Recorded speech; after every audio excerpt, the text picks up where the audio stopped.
你们不是你们看歼击的 BP 上路啊，你们还要看这个人哦。其实今天上路是打的还可以的，我是这么想的，我觉得今天上路打的还行。这个上路，你们看到这个上路的表情吗，兄弟们？我给你们看一下，我给你们找那个表情啊。这个人，我刚看的那个表情，好恐怖，兄弟们！这上路，你们看这个人，我先给你们看这个表情啊。你们看这个人看中爷的表情，他差点打了他们，真的差点打了一圈，兄弟们。如果他玩的是色题的话，啪啪一圈一个。哎，你们看这表情，看右边是下路吧，右边是下路2个，下路都不看，尽力去看左边这2个中野。我操，我看的都是，真的是，我这时候已经知道他脑子在想什么，真的兄弟们，你们看这个嘴、这个表情、这个脸，这我已经知道这个人脑子在里面想什么。别回来了，你真别这，我给你们看一下啊。其实今天的 BP 是很好那个的，我当时跟你们说，我就是昨天就跟你们说嘛，昨天跟你们说。现在我听别人说的，歼击的状态很差，然后那个G2状态很好，你们记得吗？昨天我复盘那个 TS 打 Fnatic 那个比赛，复盘结束了，我就跟你们说了，我听别人说那个今天现在那个歼击状态不好，然后G2状态很好，但我是真没想到他们会这样选，真的，这是。我听那个别人说的，其他战队的一个选手就跟我说，哦，因为我问了他，像那个歼击跟那个G2打的怎么样啊？什么？他说G2啊，非常厉害，歼击很可惜，但是呢，战术方面我是不能乱说，所以我昨天就没有跟你们说，我就说了，G2就打得很好，歼击打得不好，但是这个人啊，我先跟你们说一下啊，拉斯卡尔这个选手。等一下，这个是可以对。你们看，为什么今天？我现在知道为什么今天歼击每一把都搬奥温，不管是蓝色还是紫色，并不是因为这个人不会玩奥温，你们知道吗？这个人是玩奥温玩的最多的一个选手啊，67.6%。那问题来了，这个人今天为什么不玩奥温呢？知道别人菜啊，知道仲爷状态就这么可惜。玩奥温 carry 不了，玩奥温带不动。我到13级不是我对面基地爆炸，我前几天就跟你们说了，玩奥温对面基地13级就爆炸，我们基地爆炸大哥，我11级我们基地没了，3路被推，我在塔下都没办法给队友打个装备，打个屁呢，不打队友就算了，还给队友打个装备啊！你让我选个奥温，你给我奥温，我不打队友就算了，还要给队友打个装备。我的妈呀！你跟我开玩笑吧，大哥！我跟你们说，我现在知道了。我真的，我今天看他们 BP， 我真的是搞不懂这个人到底在脑子里面在想什么。哎，今天教练真的是在想什么？但终于懂了。我给你们看一下 ，BDD 兄弟们，你们看，这个人的辛德拉胜率27.3%。其实你们觉得我这个人有点搞笑，你也不会玩辛德拉，还说别人干嘛？但是呢，我是没有进世界赛，所以我可以评价别人，我可以说别人。我知道我的辛德拉也很菜，他会玩左一，但我不会玩辛德拉，哈哈，我2个都不会玩。这个人比我厉害，但是我还是要说这个人，为什么呢？今天真的是 mid game， 真的是 mid game。你们听我说，真的，今天歼击的 BP 啊。真的是无解，每一把要搬辛德拉，对吧？搬辛德拉，搬辛德拉，搬辛德拉。但是呢，你们要这么想啊，你们要这么想，他们办了辛德拉是没错，为什么他不会啊？但别人不办你的中路，为什么呢？你这版本没有一个厉害的呀。你玩什么英雄能 carry 呢？没有。你玩少皇吗？谢谢少皇，又送了一份，哎呦，给毛的。感谢沙皇。你要玩卡牌是吗？啊，你的卡牌啊，胜率非常高。哇，我操！第2把、第3把，谢谢3-0。哎，真的啊，猪头啊，我猪头把那个 BP 挡住了是吧？不好意思兄弟们，哦，sorry。哎，你们看一下，젠지第一把跟第二把都要办辛德拉是吧？我刚刚说了，他不会玩辛德拉，那这样的话也行，你们固定办一个辛德拉，那你至少你也要有一个就是让他们办的，你有没有招牌英雄？有吗？有没有？别人要办你的什么英雄呢？有没有？露西安是吧？哦，因为你这次世界赛玩过一把露西安，你的露西安太猛了，所以别人办了你的露西安。No， 1-1-4。他那把录像就是1-1-4，兄弟。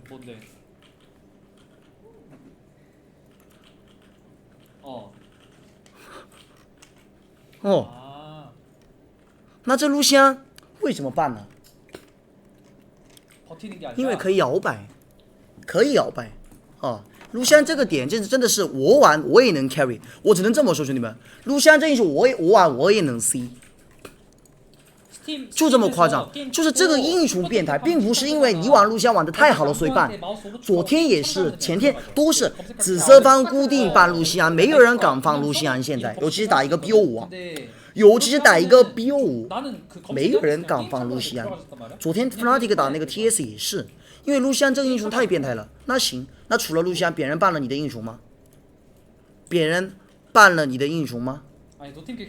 别人办了你的英雄吗？没有。那好，中路 BP 上已经亏了一个，因为每一把都要办个辛德拉嘛，对吧？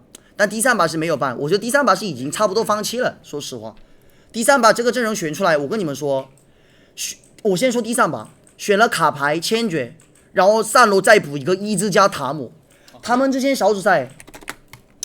豹女亚罗选个豹女加鳄鱼，再补一个沙皇伊兹，上野选个打架的，中路跟 AD 选个那个后期大后期，打到40分钟才有用的那种。上面选个豹女鳄鱼，然后沙皇加伊兹，可以，无所谓，我觉得这个挺好的。OK， 你有自己的理解，然后呢，点燃。虚弱也可以，别人有自己的理解，反正是个 BOE 小组赛。我当时确实他们在小组赛里面也是最厉害的嘛。我当时跟你们说的是，젠지是在 C 组里面可能是最厉害的，但并不是因为他们打得好，只是因为别的队打得太可惜了，对吧？是的，没错。那问题来了，今天你们这1个月的时间啊，我跟你们说。젠지这1个月的时间进了世界赛之后，这是上次比赛是9月9号嘛，对吧？那个他们的冒跑赛是9月9号，这1个月时间，这个中路到底练了什么英雄呢？问题来了，为什么直接说 mid game？ 他练了什么英雄啊？到底？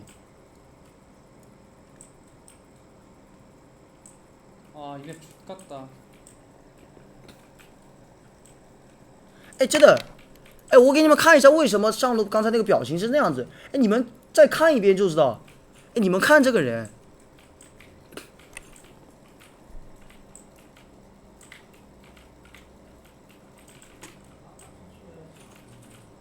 看这个上路的表情，哥们，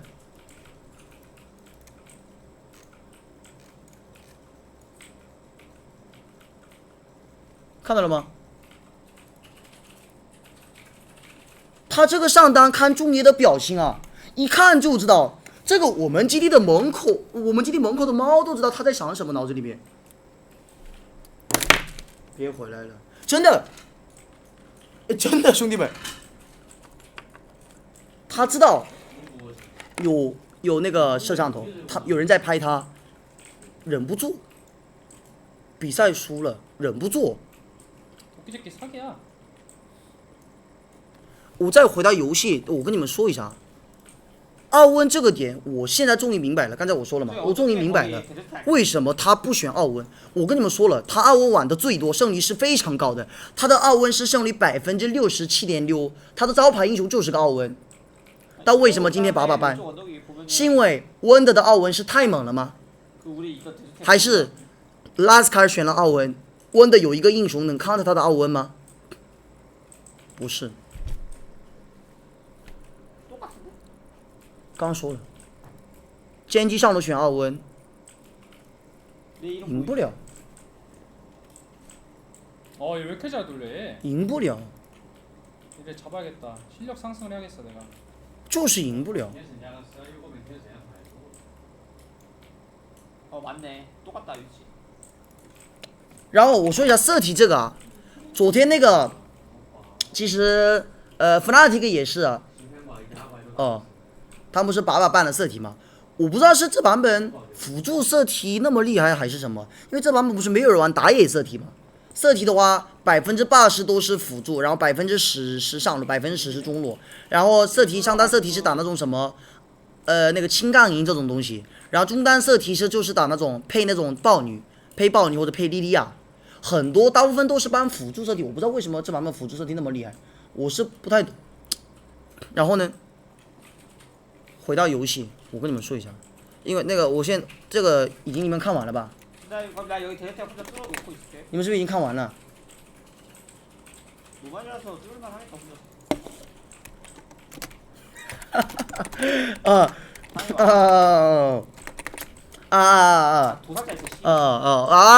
弟们啊，我色题当然是我知道了，可能是因为那个歼击的辅助是喜欢玩色题，可能是因为歼击的辅助喜欢玩色题啊，谢谢。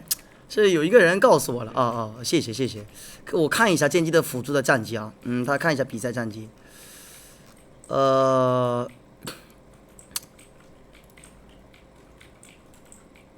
辅助的战绩 ，life，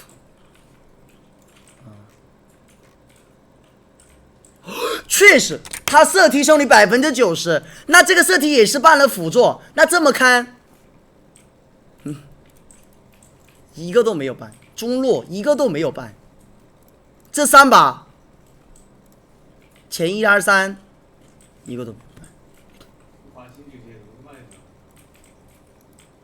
确实色题90%，一下子倒了，不好意思，因为我他不是你的好兄弟啊，我不太了解这个人，这个人后面改了 ID， 他之前韩服 ID 叫多音币，后面就改了其他的，我不认识他，我跟他不熟，兄弟们，别那个了，所以今天 BP 真的是兄弟们。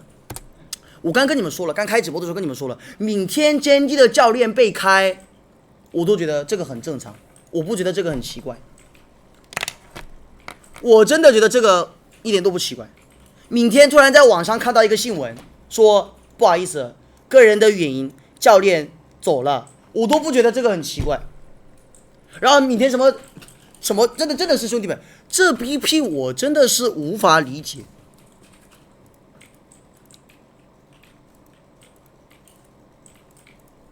但问题来了，那是真的是教练的问题吗？还是选手的问题？你们听我说，你们觉得这说选少皇，所以我是很想听队内语音，到底他们当时说了啥？选少皇的时候说了什么？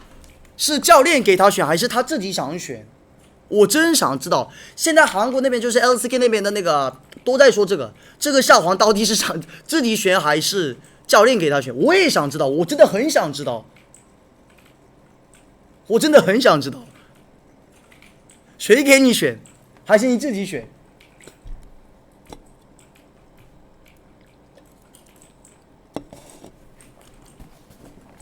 我告诉你们问题在哪。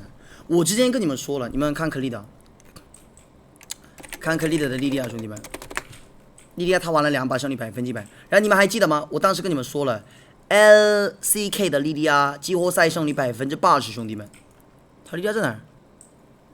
哦，这里，他莉莉娅玩了2把 ，KD 也挺好的。我当时跟你们说了 ，LCK 的莉莉娅季后赛胜率80%，所以然后我当时跟你们说 ，G2 的打野 Yankos 就除了莉莉娅都玩的不是那么的好，他玩的有点可惜吧。我当时跟你们说了 ，G2 这个打野为什么 G2 今年成绩没有去年那么好，状态不如去年，就是因为 G2 打野，这版本是发威打野的版本，然后有些人是玩 gank 打野玩得好，有些人是玩发育打野玩得好，但有些人是玩什么就发育打野、gank 打野都玩得好。但 Yankees 这个人是玩 gank 打野玩的比较好，发育打野玩的有点差。除了那个莉莉娅，他玩莉莉娅玩的还可以，但是我觉得玩的别的英雄玩的不是很好。当时我就看那个小组赛就跟你们说的嘛。然后他这一个礼拜，他是 G2 的教练还是 G2 的什么，我不知道是谁，反正 G2 这边给 Yankees 1个月时间，他练了很多很多新的东西。gen G 给了1个月的时间，没有一个新的东西了。他们就是用季后赛的冒趴赛的阵容，拿这个东西打世界赛。G2 这个战队给了一个礼拜的时间，拿了新的东西，准备了一个新的战术啊，什么套路打比赛。gen G 给了1个月的时间，还是一样，跟冒泡赛、季后赛一样的阵容，差不多的阵容。那你这1个月的时间到底干嘛去了呀，大哥？这1个月的时间到底是干嘛去了？这些人，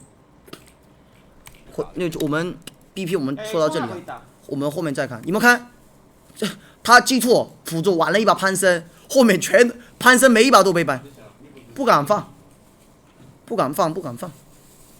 然后呢 ，G2 BP 色体录像鳄鱼，然后这把是因为 G2 是蓝色方嘛，蓝色方他不ban鳄鱼，就ban一个豹女。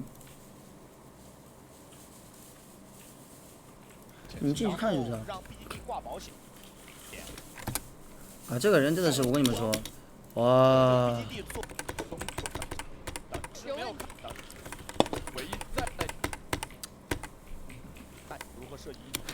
为什么我说gen G这次8场准备的那么差，打的那么差？真的是，我真不知道从哪来的自信。你们看这把，我再最后说一下那个说那个 BP 的那个这个，你们看，看到对面众野他们选了双 AP 嘛，办了个加里欧，办的挺好的。然后呢，看到他们选了个潘胜，就这里，看到他们选了潘胜嘛，那说明他们下路肯定要选一个比较干的，跟他们打架的。他们如果这里选个什么塔姆啊这种东西，G2下路可能想发育，就想发育。塔姆一只什么这种东西，塔姆3代被办了嘛，塔姆一只这种东西，但这里选了个潘胜，那说明他们想干，他们想跟gen G下路拼，就想打架。然后这时候对那个 G2 中单是卡牌嘛，然后你们看这个人选了啥？你们看这个人无选什么？下路要打架，选个少华。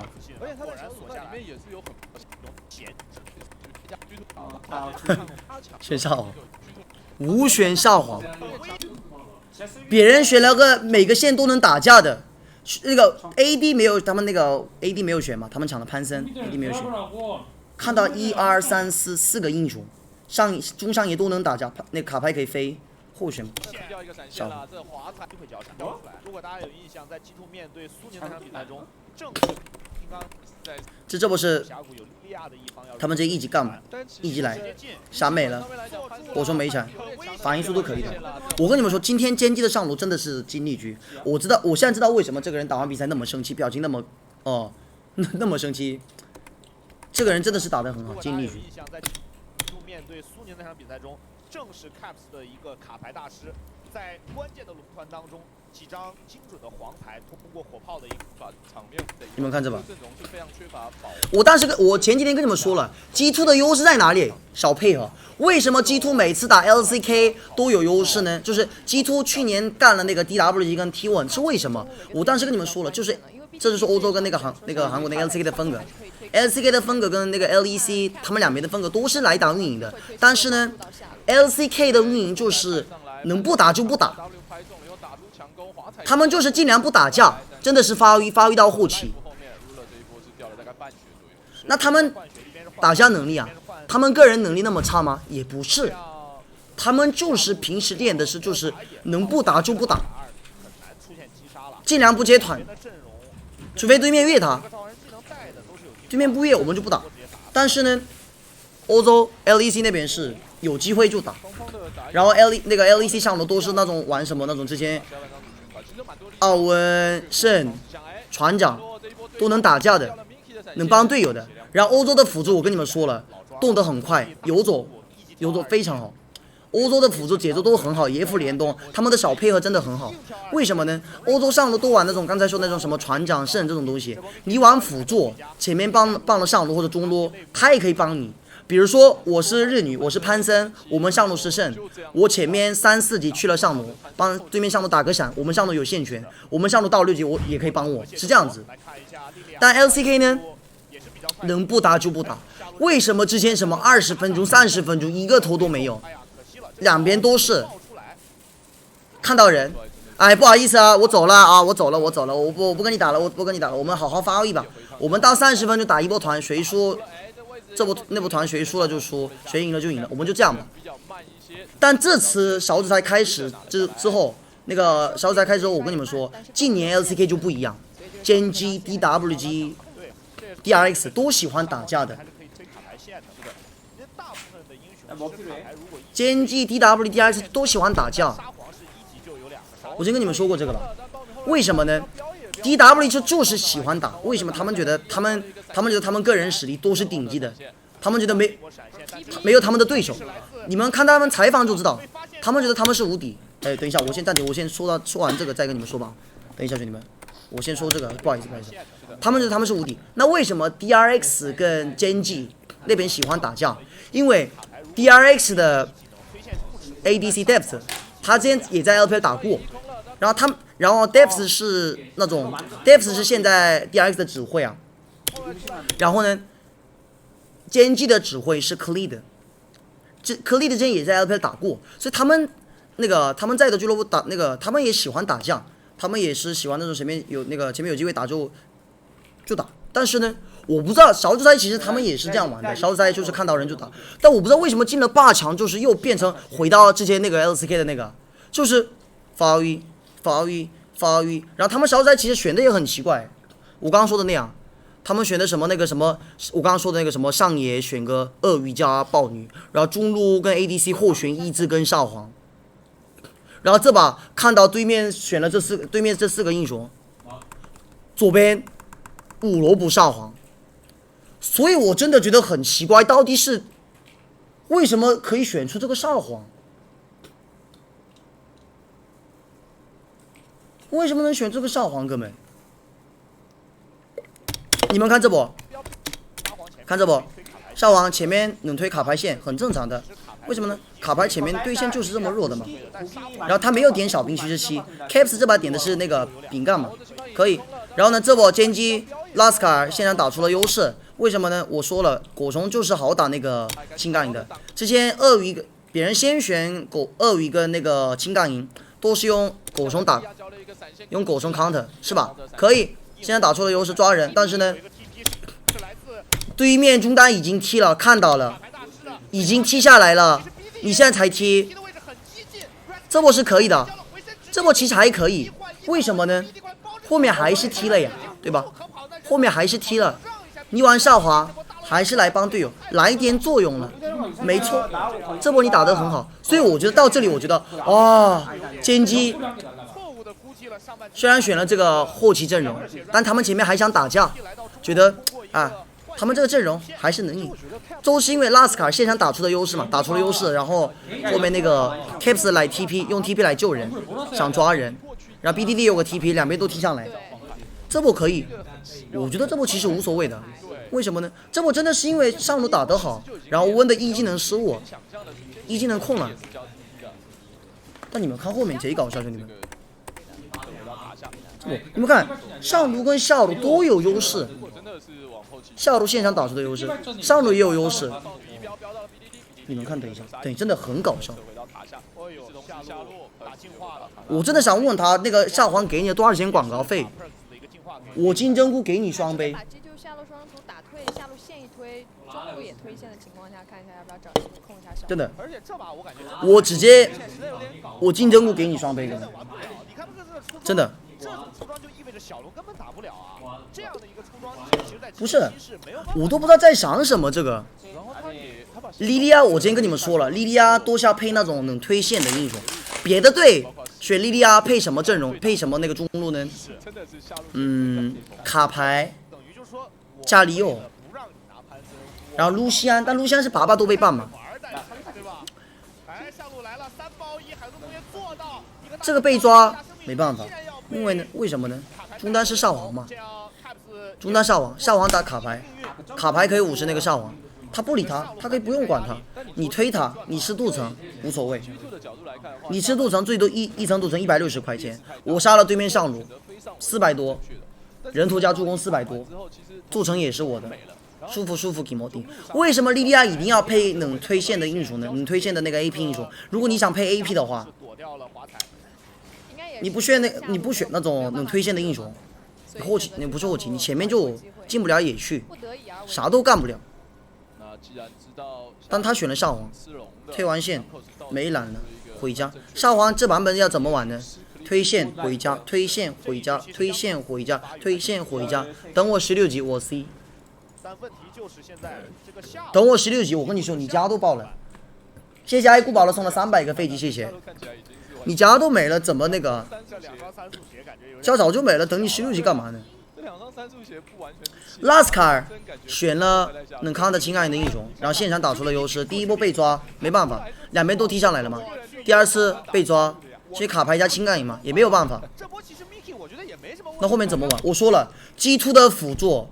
G2 呢 ？G2 这样玩，兄弟们，我刚刚说了 ，G2 的那个欧洲的辅助都是这样，线上打不过无所谓，反正 AD 已经习惯1打2，欧洲辅助都已经那个欧洲的 ADC 啊 ，LEC 的 ADC 都已经习惯1打2了，少个辅助无所谓，已经习惯了。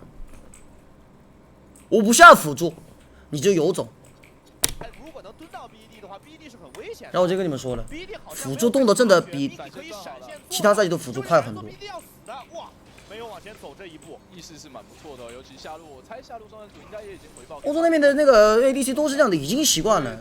我们辅助游走了啊，又去了吗？哎呦，没事没事，我一个人打2个，没事，我不会被越塔。我漏了就10个兵，就漏了就漏了，你们一定要杀到人。然后他们辅助开团都很猛，中后期会一直想办法绕后啊。昨天那个弗拉廷那个弱也是，色提也是，他们会一直想办法绕后啊。都在野区，别人的野区，闪现开，很果断的开。然后这波是因为歼击下路有线权嘛，下路有线权，所以呢，先开先锋，因为下路已经来中路，往中路靠了。这波G突没办法，这先锋下路不在，那只能3打3嘛，两边下路都不在，3打3。这时候如果真的打了，狗熊主要是G突也不确定狗熊有没有大。狗熊有大的话，他们是秒不掉人。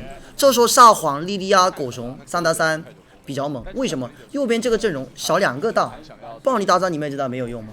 然后呢 ，Caps 那个卡牌大招打招有屁用呢？就少一个大。右边阵容就是打团少2个大招，3打3是打不过。他们是要抓边路，他们要一直抓，用那个潘森大招跟那个卡牌大招要抓人，但潘森是没有到6级的。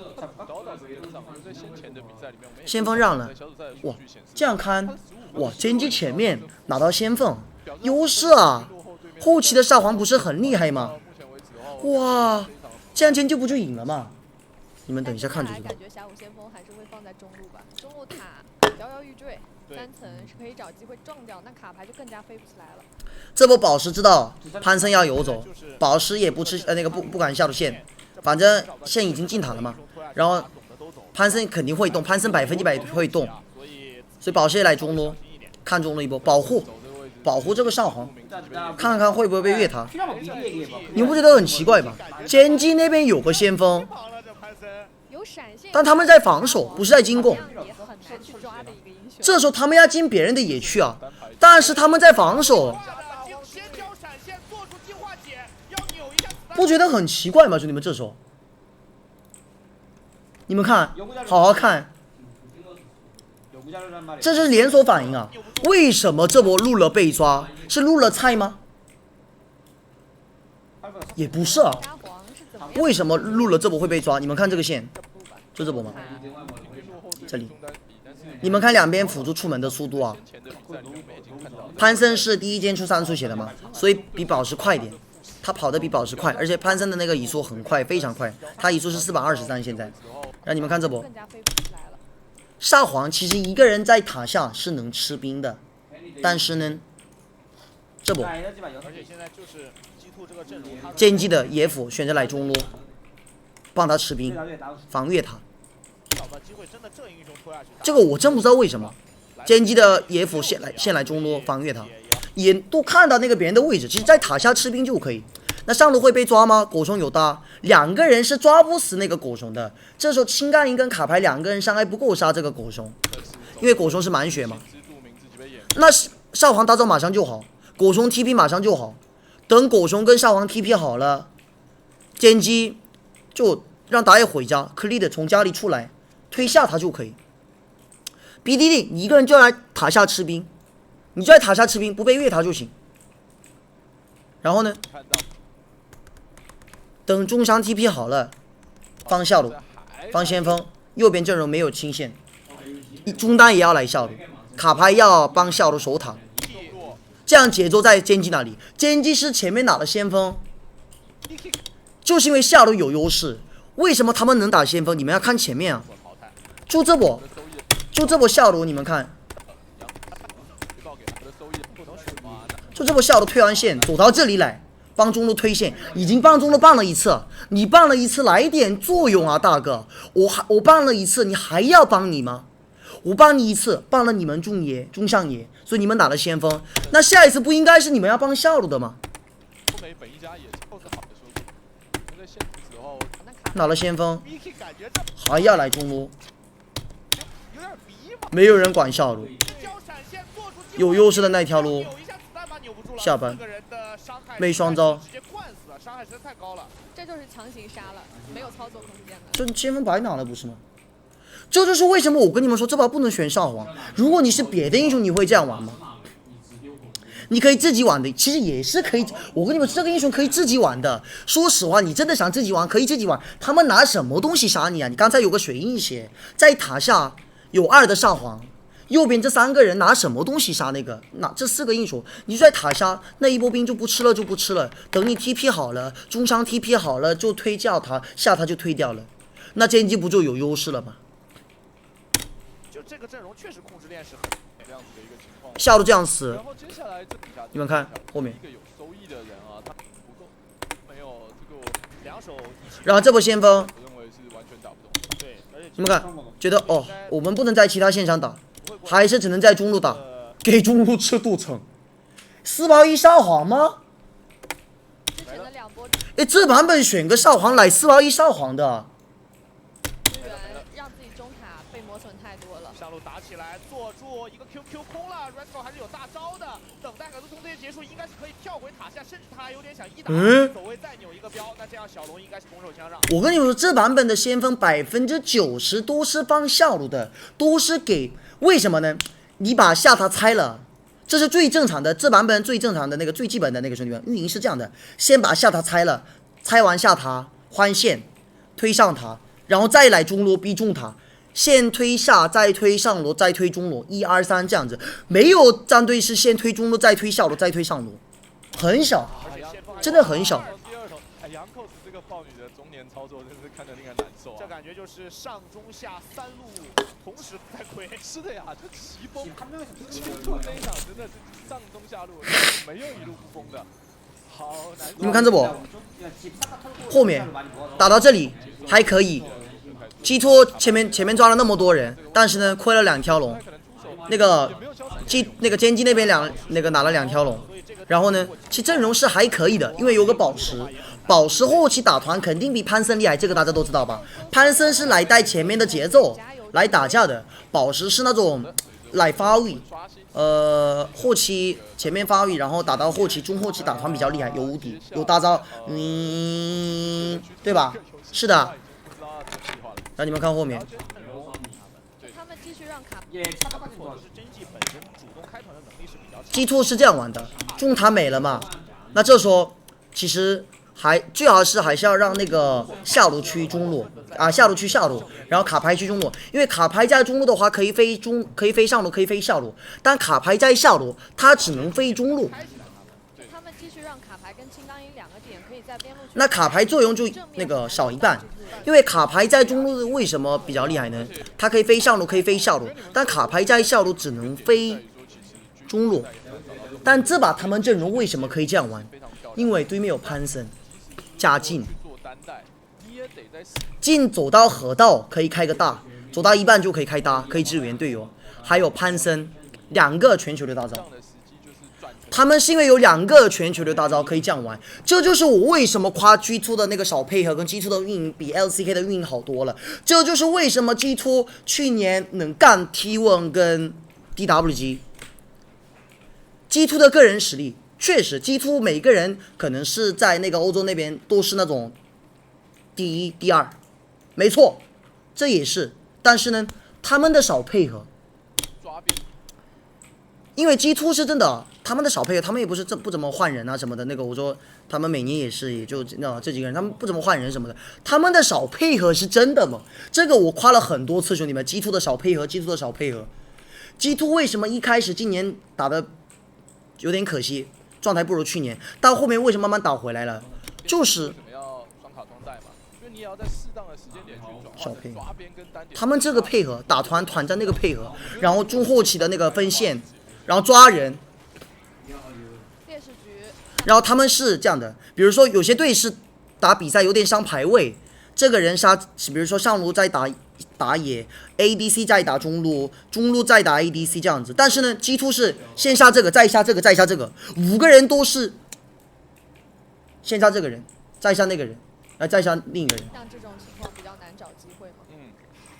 不想动上路，实在是有点。是他们边路抓单杀这种东西上的一个想法。如果能，你们看因为是有一个这样就变成，如果卡牌在中路的话，下环也在中路嘛，也会在中路。然后他们可能会等一下下路推完线，他们可能会这样玩的。如果刚才基础的卡牌去中路，会发生什么情况？下环去中路，拉斯卡、狗熊去下路，然后呢，露勒跟 Life 上来准备打先锋，但是呢，基础选择下路2个人在中路，卡牌去下路，这样下环不能乱推线，下环怕潘森飞下来，下环很怕潘森飞下来，为什么呢？下路2个人在中路的话，我刚刚说了，卡牌在下路的话只能飞中路嘛，对吧？我刚刚说了，对吧，兄弟们？卡牌在下路的话只能飞中路，那卡牌推完线往河道那边靠的话，歼击的2个人，这下路2个人是不敢推线的，不敢出来。为什么？入了没闪，你们看，入了是没闪，所以他不能那样推线。虽然有个宝石，但宝石大招不是1秒就能开出的，1秒就秒这个直接开，直接有无敌效果的，有延迟。所以卡牌推完线往中路靠的话，入了是不能推线。上面有一点成就吧。是的。但下滑呢，只能踢下来，这样就变成中路跟下路都不敢推，不能乱推线。卡牌的这个被动还是在为了，如果说是居度，但这波他们能开先锋是G2选择，这波G2选择放先锋推下他，就他们选什么就他们想打这个先锋 ，Caps 推完线可以往中路靠，然后G2的那个下路推完线就往上路靠的话，上路的那个果松也推不了线，因为上路是那个辅助是潘森，潘森可以飞上路，果松不能乱推，然后中路也不能乱推，为什么呢 ？Caps 推完线就这样的，兄弟们。Caps 推完线往中路靠的话，中路的人不敢推，那中路的人不敢推，变成G2下路2个人随便推线，那这样变成那个歼击的上路也不能推线，3路都不能推线。差有点大，但是经济的优势、经济的领先、歼击的3路线都不能推，中路、下路、上路。就是边路在取得。这不就他们想打这个先锋也可以打，就看打团能不能赢。他们想推下塔就比较稳，因为下路没有人可以下来呀。对面那个歼击的野辅 ADC 什么都在上面，没有人可以下来，他们就推下路。但这波是我不知道是为什么他们这不推塔。暴尼其实刚才那个暴尼这波直接帮他推塔的话，这个塔是推掉了，可能是暴尼想吃这个 F6，所以这波塔是没有推掉，这波有点可惜。所以他没直接放。如果这塔半血，他可能直接放上塔，就转去做小龙视野了。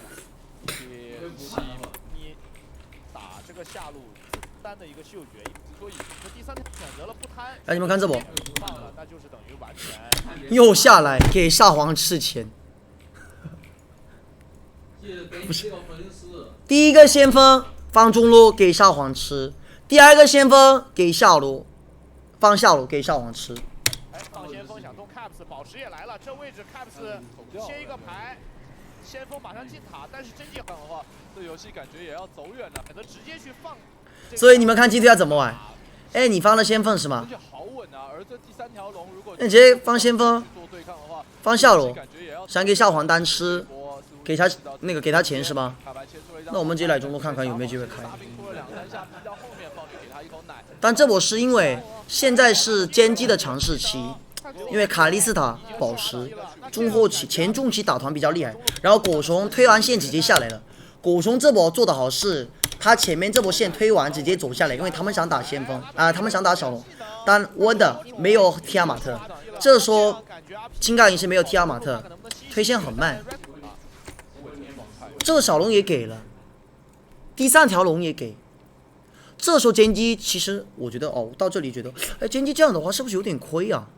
那他们有龙魂的压力，这样的话歼击不是有龙魂的压力吗？我感觉打法也是偏保守的，像刚才这一波就是虽然他们选的是轻杠硬加卡牌能抓边路的，但这样玩是不是他们打到中后期赢不了？就这一波选择并不是这样的，条这么危险的金牌龙，直接放出去的选择，真并不是汪的推下上路的一塔。我现在知道了，一些的经济，看来是真的对汪的寄予厚望。这个上皇，我跟你们说啊，我说 G2 哦，我说 G2 不好意思，我说错了，我说 G2 是不是亏？但并不是这样的。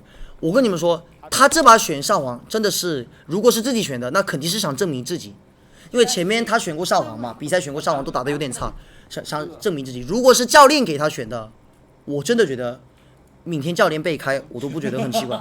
明天教练突然就离开，我都觉得不奇怪，很正常。感觉打团作用确实怎么样都不可能5楼给上皇的，这比5楼露露还夸张，哥们。 Wonder 经济是这比5楼 counter 位露露那个，我不是在那个保护自己还是什么的，但是呢，这个真的是5楼上皇是我是无法理解。谢谢金球大哥送了100个飞机。我拿莉莉娅想得很美哦，但被圈去完全哎，捉住了，这个位置应该可能要死。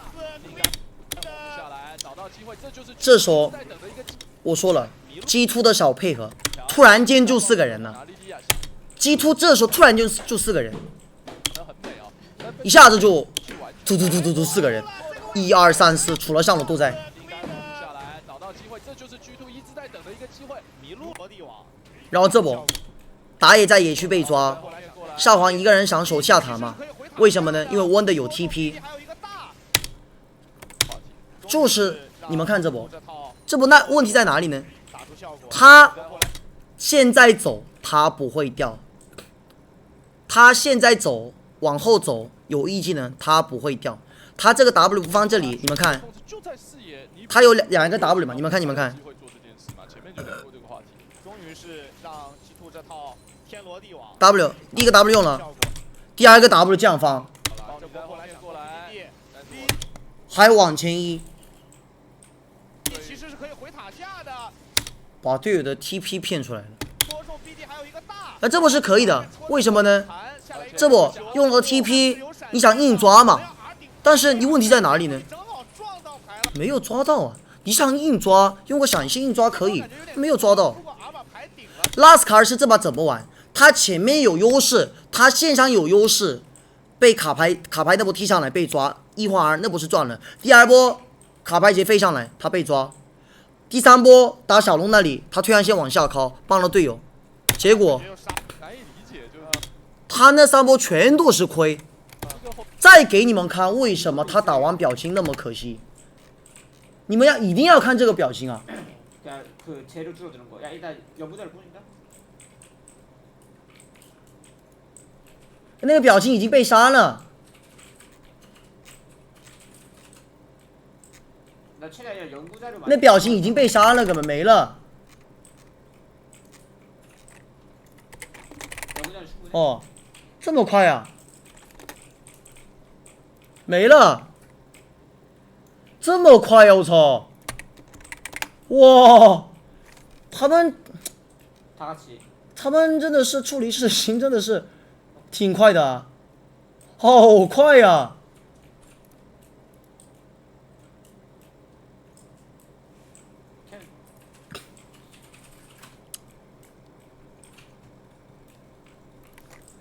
我尾巴里面有，我一定要给你们看这个表情啊！他为什么今天我没有表情啊，兄弟们？啊，没有，算了，已经应该你们很多人看过，我相信你们很多人都看过啊。别，我们就回到游戏吧，兄弟们。这个你们没看到，兄弟们，你们可能可以去看一下什么，就反正，哦，这真的是，这表情是。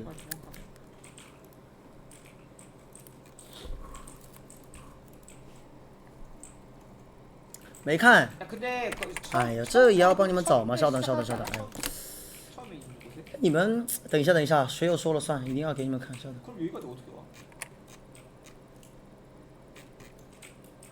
拉斯卡尔表情，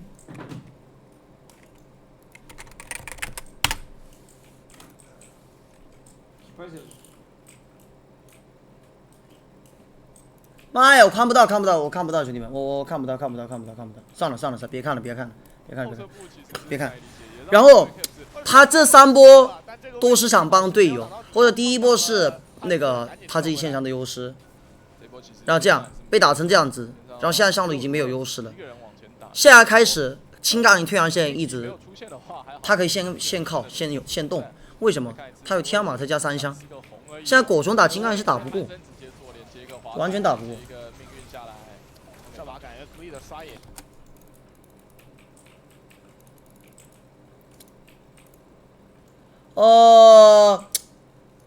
有一个水友啊，顾宝的妈妈粉送给我了，但这个表情是太少了啊，模仿一下吗？啊，真的，哎，这个怎么模仿那个们？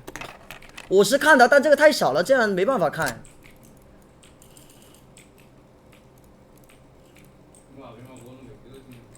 这没办法看，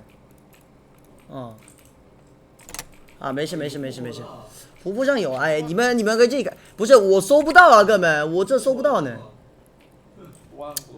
我找不到呀，哥们，你们这么想看吗？不是，这太少了，看不到，基本上看不到，我都看不到他的脸。回放就有啊，没有啊，哥们。没有，真没有。搜奸姬上野就有啊，奸姬上野。Oh my god！ 谢谢爸爸，看这个表情，兄弟们。兄弟们，你们看，他这里有2个下楼看都不看，直接看2个重野。你们看。看到了吧？很凶的，但我是可以理解，因为他是真的经历了。我对他评价其实不是很高的。我这次小组赛开始的时候，我就跟你们说，奸姬不是靠上路 carry 的。这个其实你们看奸姬上路比赛选的英雄就知道，他也喜欢玩青杠影，但是他还是比较爱玩鳄鱼跟奥温这2个英雄的。他也会选 carry 英雄，但是他比较爱玩抗压的那种，打团比较厉害的。但今天真的是这个人表情啊，哥们。等一下下播之前再给你们看一下。你们看，真的，他前面能做的已经做到了，而且打野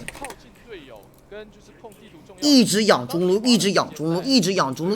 先锋都给上路，那个中路吃中路，那个杜城都给中路吃，钱都给中路。然后你们看后面团战，这不，你们看，打野在红 buff 被抓是吧？克利的在红 buff 被抓，然后你们看这不，克利的还是靠 BTT 那里。克利的还是去 BTT 那里，野辅我刚刚说了，奸姬的野辅那波就是第一波吧，你们还记得吧？要放先锋，下路要放先锋那波，要往 BTT 那边就靠 BTT 那个中路那边走，往中路走，保护 BTT。这波打到20分钟，小龙还有1分40秒，来上路保护他，上路都没有 TP， 拉斯卡尔没有 TP。他们想打上面，他们想在上面打，我不知道他们是怎么想的，这都是连锁反应。我刚刚跟你们说了，为什么拉斯卡尔是没有 TP 啊？就这波，他是明明能走的，下来，打野被抓，打野也去被抓。这波他明明能走，打出效果，他放 W 还往前一，所以他 TP 了，正好撞到闪现没了，没 TP 是吧？让你们看后面，这波拉斯卡是没有 T， 金刚一多一个 T。给出的让你们看他们怎么玩。 6-4开，这波果虫肯定会说我要回家，别在上面打。哇，然后呢，野辅突然就往上去，陷入到真的让突然就往上去。小龙2分钟，两边阵容都打不了大龙的，不好打大龙的，因为这也突然就往上去。决策往往不急了，来吧。决策往往是有然后你们看，而其实令我非常意外，少个人，虽然经济领先的球果虫在下路，你们看这里，可能真机有机兔可能果虫在下路落头了，果虫没有踢，那上面不是5个人打4个吗？随便打嘛，就5打4啊。急了，来不及了，哇！那 G2 这波不是5打4吗？根本老师导进力量，导进怎么输啊？出了一个大招，但是想要打 Miki 叫那个闪现以后，过墙并没有死，竟然是5个人打4个，都是职业选手，自己的位置到底怎么输，兄弟们？要直接对对方展开攻势了。这到底怎么输啊？不知道为什么这 R 就是不开，可能是留着等下一局用吧。哇，那 G2 这个阵容拿到大了 buff，Genji 就有点难。你们这个不要说我在尬黑啊！如果我是奸机的教练，我打完第一把，那骂了他们，这在玩什么？如果是我是他们的，我真的是奸机的教练的话，我打完真的骂了他们。4包1下皇吗？但是我给他们选的，那是没办法呀。但是如果选手自己选的，这个是我是真的无法理解，这什么意思到底？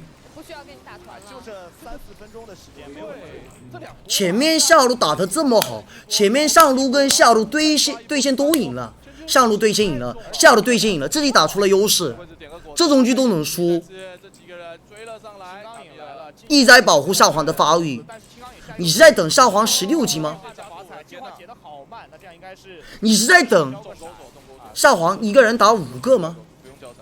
那这样 야 그러면 내가 그 한번 그 동물들 아예 我跟你们说了 ，LCK 的运营就是来发育，LCK 的运营是喜欢发育。就是你打开视野得分，一看 Miki 的视野得分竟然是高达这个不是发育，这是等输。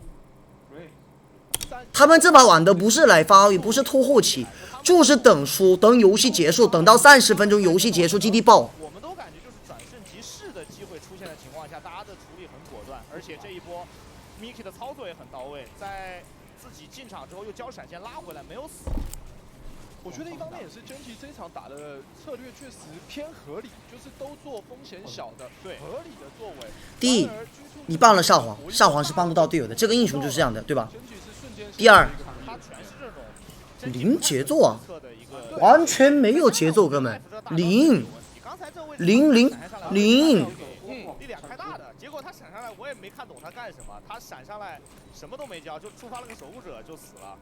确实这个大招刚才没有开到，是一个奸机学的这种真的很奇怪，上路跟下路选打架的，中路选个上皇，他们少数才出现的问题，一样的问题又出现了，是，说实话，同样的问题难道有机制加下一局你再选宝石，这一个礼拜这一个月到底干了啥？持续4秒，我确实不太懂。刚才那一下他如果开到的话，也许战局都还有改写的空间嘛。但是那下哇这一个月一个礼拜，这到底干了啥呢？你这些人，这这哦，赶紧交一个大招，拉点距离，拖点时间，完美谢幕。 BDD 选过什么新的英雄，或者他玩过自己不会之前没玩过的英雄吗？没有。那 Cleed 狗熊这边把线带进去， Cleed 其实跟我关系非常好的，所以我不想逼他，但是看今天他的表现啊，差不多相当于真的让我失望。对，我是特别喜欢他，为什么？之前没人带他玩的时候，我状态很差，非常差，4连败、5连败、10连败的时候，只有一个 Cleed 带我玩，又到了那个那时候只有卡纳比跟 Cleed 带我玩，的环节，别人不愿意跟我上牌的时候，就他们2个人带我玩，所以我特别喜欢他。但大罗但今天你那个表现真的是让我失望。想上高地有点难了。高地应该上不了。他下路2塔看起来是稳拿了，但中路2塔能不能拿到呢？我感觉以剩下22秒来说是有点紧俏的。今天你这比赛开始前跟什么中路说，我今天一定要帮你啊，还是什么？赶紧情，转中夹一下，好像有这机会，但是很奇怪啊，根本真的。 A 出来挡住了这一波。谢谢 K 哥送的300一个飞机，谢谢。这现在真季就要打出那个祖传的托子，能打出来对吧？你们看，这不觉得奸机在等输吗？你们看奸机在玩什么？这不是在塔下等输啊！选了要打架的阵容，没打过团，能不能打？每次都是少个人，而且这个沙皇这个英雄，大家在野区被抓，在上路被抓，在河道被抓而，且自己现在其实没打过55团，没打过正面团，现在就拖，一直被抓，一直被抓。开始打团，如果能那前面控了3条龙有屁用啊！ 8分钟的时你拿了3条龙间啊，是为了10分钟打个婚团吧，开心吗？哎，都给，就看能不能做到了。但其实对G2来讲，我觉得刚才这一波为了什么？ 3的一个野区进攻真的很聪明，这3条龙能给你什么呢情？况下做出这样的尝试。加攻击力，加法强，加双扛，加什么回血吗？如果就是不做任何动作的话，就只会在沉默中死亡而已。G2还是展现出了他们的一个。他们能拿小龙，也就是因为前面上路跟下路的优势。太去的哦，并没有像之前一样，就是一打那前面帮了这么多，要来点作用啊！比较偏向队友在帮你，你们也要低位的。来点作用啊！的话但这个位置看这卡牌，兄弟们，没有那么的对面人不见，他开个大看视野，因为这时候卡牌大招 CD 非常快嘛。然后我今天跟你们说了 ，Caps 的卡牌是这样子，他玩卡牌跟别人不一样，别人的卡牌其实很多卡牌都是时光、中央、女妖，但他的卡牌不出中央，是卡牌大招，时光、巫妖、帽子，他是来打输出的，他就这么知心，这个人走位就这么好，他就这么知心，他不怕被开，他不怕被秒，他就是来打输出的。哇，西范儿谁给你的知心？因为上半区不用说了吧视野，真的把所有也没有鱼兔的连环三锅其实但是 live 你们看这波，你们看这波，我刚刚说了，剑姬没打过团嘛，再打了，这波开了团，什么意思啊想打， ？3个人在后面，宝石过去，这凭什么想打呀？不走下来的希望。对，主要其实哎，哦，哎呦，大招躲掉，但是这大招他们是不是麦克风卡了？那个耳机就卡了，对内语音就是那个打比赛那个是没办法跟队友交流，还是没办法跟队友沟通，还是什么？用卡利斯塔大招开团，想打这波，对一个宝石，这凭什么想打呀？开大了以后，这边是逼退了一波G2，但是 live 这是世界赛8强，有点危险，他自己取消了完美谢幕，但是侧边的话，感觉G2还能继续打。Caps 捏了一张黄牌，啊，盘成一个大招。我世界赛8强看到这个操作，兄弟们，我是真没想到，我真没想到今年世界赛8强能看到这种操作。但是 live 自己已经倒掉。然后呢，宝石不是死了吗？少一个人，完美谢幕，奸计的人往前走，取消了完美谢幕，但是不是吧？宝石已经死了。这时候卖宝石往后跑也来得及，打不有一边退了一波G2，但是 live 自己国中往这边走，掉了。这完美他们想打，有点危险，他自己取消了完美谢幕，但是侧边的话，感觉G2还能继续打。Caps 捏了一张黄牌，啊，盘成一个大招坐下来，逼出了一个金身 ，BDD 这个位置，金身还守得掉吗？你养了少皇，你前面27分钟养了一个少皇，打团原地秒表被秒，死了呀！感觉真季这局就在骗自己，这波凭什么能打呀？这波锤上去，说金开大了，金你们看是，不是？想打这波想打不是吧？这不是已经金宝石不是已经死了？哎呀，这不是要走的吗？前面以后这边是逼退了一波G2，但是 live 这金被帅到了，不是要走的？你说金开大了，你跟我开玩笑吧，大哥？说金开大的人是你是金吗？说金开大的人是没看过莉莉娅这个英雄还是什么？根本是没见过莉莉娅吧？已经倒掉了。你跟我开玩笑吧，大哥？想打谁跟我说金开大了？打不是吧？这凭什么想打呀？没玩过这个游戏吧，哥哥？打了以后，这边是逼退了一波G2，自己睡的，自己都不知道我睡到那个 ADC 吧？怎么可能？但是 live 什么意思啊？这个到底？掉了。这完美谢幕位置有点危险，他自己德勒尔应该有点难走在卡丽萨这个位置。你们看这游戏到底在干嘛？打得很残，对，这几个人在开。你们看这些人到底在干嘛？你们看这都很搞笑，看，队友是懵的，看这波，截屏大了哦。没到这波其实要吧？这个时候打的还他们可能觉得挺啊，这波感觉不打大龙可能赢不了 ，BDD 很果断的开 ADC，对吧？AD 被秒，然后呢，回旋推4打5打输了呀，4打5打不过呀。所有技能给 ADC， 拿什么东西打你？500个技能、5000个技能、10000个技能、10万个技能、100万个技能，就给一个 ADC， 下一个 AD 怎么打？G2 AD 被秒了，但在笑，为什么呢？完美开团，肉神开团，